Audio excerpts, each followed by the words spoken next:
Oi pessoal, tudo bem com vocês? Comigo tudo tranquilo. Hoje nossa aula 8 do curso de Teoria dos Números e hoje é nossa primeira aula sobre números primos, né? Então acho que vai ser pelo menos duas aulas, né? Pode ser que tenha uma terceira, né? Talvez é o assunto mais interessante desse nosso início, né? Então, todo mundo já ouviu falar em números primos e tudo. Deixa o like nesse vídeo, né, para mais pessoas assistirem. Então, ajuda também, pessoal, né? Muitas pessoas assistindo, ajuda outras pessoas também que estão precisando, tá certo? E então, vamos começar com números primos, né? Primeiro, com a sua definição, para cancelar todo tipo de ruído que existe sobre isso, né? Então, o número natural n maior que 1 é chamado número primo se seus únicos divisores positivos são 1 e ele mesmo. Então, na nossa definição, você já está vendo que a gente está dizendo que o número é maior que 1. Ah, Diego, então 1 não é primo, não? Não. Certo? Aqui pra gente, não. Ah, Diego, mas eu vi num livro que o primo era. Ok, para essa pessoa que escreveu o livro, pode ser. Né? Para 99% dos matemáticos sérios que eu conheço, para 100% na verdade, não é. Tá ok? Então 1 não é primo. E os divisores, né? Ele tem dois divisores positivos, que é 1 e ele mesmo. Né? Tem que ser dois divisores. Né? Por isso que muita gente cai na confusão de dizer que o 1 é primo, porque os divisores positivos do 1 é 1 e ele mesmo. Mas ele tem que ter dois divisores positivos, que são 1 e ele mesmo. Né? Então, por exemplo, exemplo de número primo, o 2, o 3, o 5, o 7, o 11, o 13, o 17, 19, 23, 29, 31 e etc. Ok? Certo. Primeira coisa que a gente tem que falar aqui um pouco é sobre o nome primo, né? Muita gente acha que esse primo, e tem muitas piadas com os matemáticos, né? Que primo é de grau de parentesco, né? Existem números tios, números avós, números irmãos, números... Até que deve existir, certo? Mas, na verdade, o nome primo não é a palavra que veio pra gente aqui do português, né? Do nosso português, né? Lembrando que o Brasil foi descoberto em 1500 e já existia ciência, digamos, universidades, por exemplo, Oxford, Cambridge, já no século 13, 14, né? Então, antes do Brasil ser descoberto, já existia gente fazendo matemática, digamos, escrevendo livros e etc, né? E estou falando nem dos gregos antes de Cristo, certo? Mas o nome primo, na verdade, vem de prime, né? E quem sabe um pouco, quem sabe um pouco de inglês, sabe que prime não é primo de grau de parentesco, né? Prime é como se fosse primeiro, principal, né? Até pioneiro, né? Pode ser. Por exemplo, em francês, né? Primo, números primos são chamados de premier. E premier também é primeiro, né? Então, por exemplo, só vocês terem uma ideia, né? Vocês que tem você vê aquela propaganda, conta do Bradesco Prime, né? Então, o Prime é tipo de principal, né? Seria uma conta especial. Então, os números primos, eles são números especiais, são números primeiros, números principais. A gente vai ver isso depois. Não tem nada a ver com grau de parentesco, né? Para quem sabe inglês, primos de grau de parentesco é cousin. Inclusive, existe até em inglês o conceito de cousin primes, né? Pra gente seria primos, né? Vamos esquecer isso. Tá, ok? Então, o nome primo vem pelo fato de serem números, de fato, principais, né? Então, os números primos, eles são como se fossem os átomos da teoria molecular dos números naturais. A gente vai ver isso depois, né? Vai ficar bem claro isso com o teorema fundamental da aritmética, que eu não vou provar nessa aula, mas devo falar um pouquinho dela no final. Tá bom? Então, só para saber e só para continuar a definição, um número que não é primo, um número n maior que 1 que não é primo é chamado de composto. A palavra composto aqui vem do fato de ele ser uma composição, você precisar de pelo menos dois fatores não triviais para compor ele. O que são fatores não triviais? São fatores que são maiores que 1 e menores que o próprio número. Claro, né? Todo número pode ser escrito como 1 vezes ele mesmo. Isso seria a decomposição, digamos, decomposição trivial, né? Todo número é 1 vezes ele mesmo. Então, isso aqui para a gente não é interessante. Então, o número composto é qualquer número maior que 1 que pode ser escrito, ou seja, ele não é primo. A gente pode provar, então, que se ele não é primo, ele tem que ter pelo menos 3 divisores. Então, ele tem que ser da forma A vezes B, onde A e B são números maiores que 1 e estritamente menores que N, certo? Esses são os números compostos. Diga o número 1, ele não está em nenhuma das classes? Não. O número 1 nem é primo e nem é composto. Tá bom?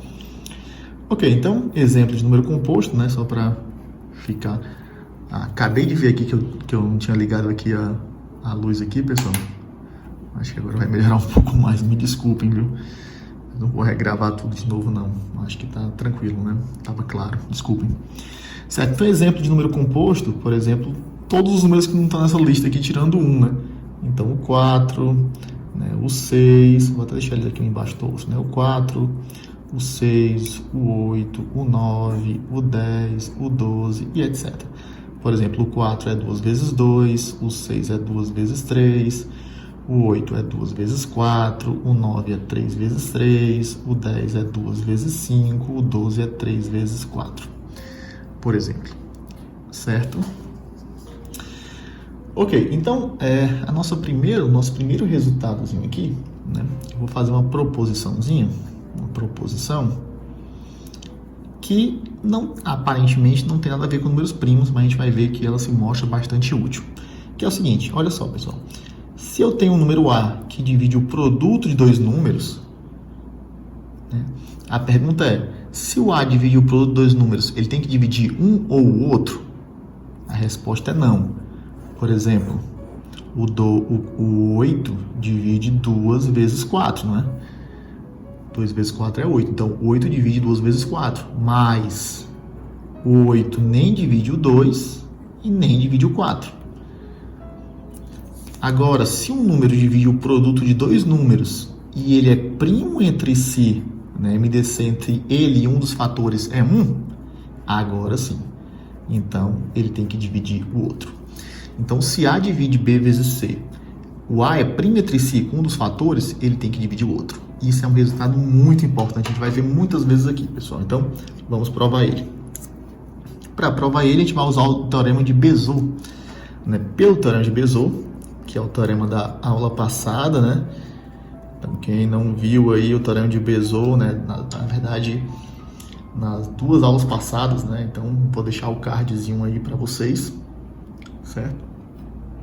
O teorema de Bezout diz o seguinte: se o MDC entre A e B é 1, então existem x e y inteiros, tais que, esse t aqui é tais que 1 é igual a ax mais by, né? Todo o MDC entre dois números sempre pode ser escrito com combinação linear dos dois números. Então, 1 é ax mais by. Então, já usamos essa hipótese. Lembra que as hipóteses, duas hipóteses, e essa aqui é a tese, né? Então, 1 é ax mais by. Queremos provar que o A divide C. O que é que eu vou fazer? Eu vou pegar essa igualdade e multiplicar por C. Quando eu multiplicar por C, isso aqui vai ficar C igual a ACX mais BCY. Olha, pessoal, o A divide ACX, não é? O A divide BCY. Por quê? Porque o A divide BC, é a outra hipótese. O A divide BC, então A divide BY, não importa o Y. Então, se A divide esse número e A divide esse, então A divide a soma dos dois números. É uma das nossas propriedades da aula de divisibilidade, que está aí também para você, esse pop-upzinho aí do card para vocês olharem lá. Então, isso implica que A divide a soma desse com esse, só que a soma é C, né? Então, A divide C, que era o que a gente queria provar. Isso é bastante útil em alguns problemas. Ó, vou dar só um exemplo aqui de um problema. Na verdade, não é um problema, só, por exemplo, eu quero provar que o 7, por exemplo, eu tenho que o 3 divide 7, vamos supor, 7n ao quadrado mais 3 divide 7 ao quadrado mais 4, por exemplo. E eu quero obter informações. Olha, eu sei que o 3 também divide 3, né? Então, se ele divide esse, que é um problema, só estou dizendo para vocês, se tivesse um problema que a gente recaísse nisso, a gente podia usar esse artifício. 3 divide isso, 3 divide isso, então 3 divide a soma. Quem é a soma? 7n mais 7. Posso colocar o 7 em evidência, fica 7n2 mais 1. Então, isso implica que 3 divide 7n2 mais 1. Só que o MDC entre 3 e 7 é 1. Então, se 3 divide o produto de dois números e ele é primo entre si com um dos fatores, então ele divide o outro. Então, a gente consegue concluir que o 3 divide n2 mais 1, o que já pode facilitar o problema, certo? Só uma ideia aqui de como a gente usa isso. Certo, voltando para os números primos, né? Voltando para os números primos, a gente tem uma proposição que é bem interessante também. Eu vou chamar aqui proposição 1, proposição 2, que é que se P é primo, né? Se P é primo e A é um número inteiro qualquer, então o MDC entre um número primo e um número inteiro qualquer só tem duas possibilidades. Ou ele é 1, ou ele é P.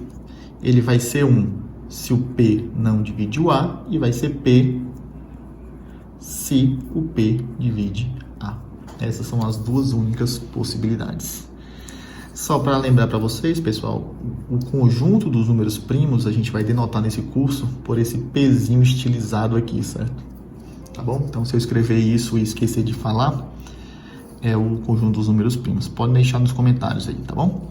Se tiver alguma coisa que eu falei que você não entendeu. Então, se P é primo e A é inteiro, então MDC entre A e P ou é 1, se o P não divide A, ou é P, se o P divide A. Como é que a gente prova isso, né? Então, a prova disso, né, deixa eu pegar aqui. A prova disso é bem simples, na verdade, né? Você pega MDC entre A e P. Supõe que isso aqui é um certo D. Como MDC, se eu digo que MDC entre A e P é um certo D, então a propriedade é que o D divide P e o D divide A, né? Primeira propriedade de MDC.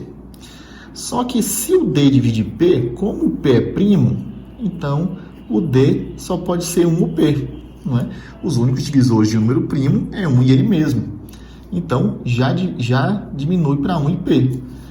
Olha, se o P divide o A, né? Então, se o P divide o A, então o P divide o P e o P divide A. Se o P divide o A, uma das propriedades de MDC, também está na aulinha de MDC que eu vou deixar para vocês aí no card, né? Então, uma das propriedades de MDC é que se você tem esse tipo de número que divide o outro, então MDC é um menor, né?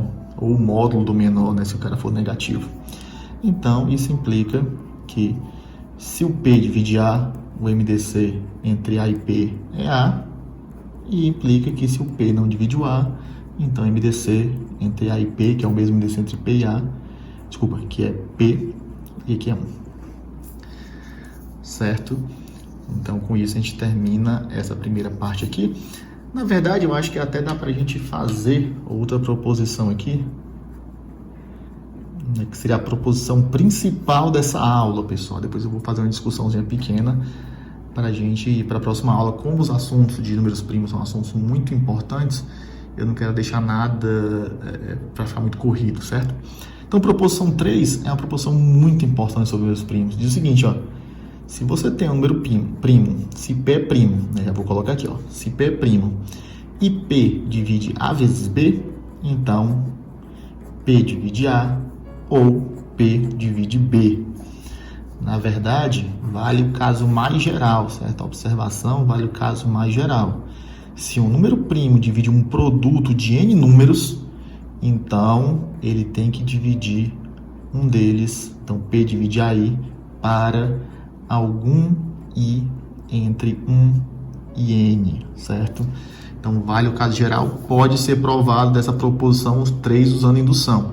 Então, vou deixar para vocês aí como exercício. Então, o exercício é provar essa propriedade generalizada usando a proposição 3. Como é que prova isso, né? Para provar isso, a gente vai fazer o seguinte, olha, P divide A vezes B. Né? Vamos olhar para o MDC entre P e A. Se o MDC entre P e A, ele só pode ser 1 ou P. Se ele for P, né, se o MDC entre P e A for P, então o P divide A, né, a propriedade de MDC. Se o MDC é um deles, então esse cara divide o outro. P divide A, então já está resolvido o problema. Agora, na outra possibilidade, o MDC entre P e A é 1. Se o MDC entre P e A é 1, a proporção 2 diz o seguinte, olha, P é um número que divide o produto de dois números, e ele é primo entre si com um dos fatores. Então, o que diz a proposição 1, desculpa, pessoal, proposição 1, o que diz a proposição 1, que se ele divide o produto de dois números e é primo entre si com um dos fatores, então ele divide o outro. E aí, provamos em qualquer caso. Essa é a propriedade, uma das mais importantes propriedades de números primos. Né? Inclusive, quando a gente vai estudar estruturas algébricas, coisas mais avançadas, no mestrado, álgebra, para quem vai fazer esse curso, tem muita coisa relacionada a isso. Geralmente, a definição de número primo em outros conjuntos maiores que os inteiros tem a ver com essas propriedades de divisibilidade, ou seja, os números primos, se eles dividem um produto, ele tem que dividir um dos fatores. Isso é muito, muito, muito útil, certo? Ok, como a gente vai ter 3 aulas sobre números primos, né? Então eu vou fazer as aulas menores um pouco, né? Com menos de 20 minutos. Na próxima aula a gente vai ver o teorema fundamental da aritmética, que exatamente é o teorema que dá pra gente essa ideia de por que os números primos são principais, né? Por que eles são os tijolos que constroem os números inteiros. E vamos ver também que existem infinitos primos, né? Aqui não está claro, mas existem infinitos primos também. Existem várias demonstrações para isso. Eu vou trazer 2 demonstrações, a mais básica e uma um pouco mais interessante para vocês. Tá bom, pessoal? Então, é isso aí, certo? Por hoje tá ok. Depois, na aula 3, a gente vai ver também a relação entre MDC e primos. Vamos falar de MMC também e por aí vai. Então, vamos ficar por aqui. Se não deixou o like, deixa o like aí. Comenta aí embaixo. Se tiver alguma dúvida, comenta. Indica para o amigo. Vamos continuar. Valeu, pessoal. Um abraço.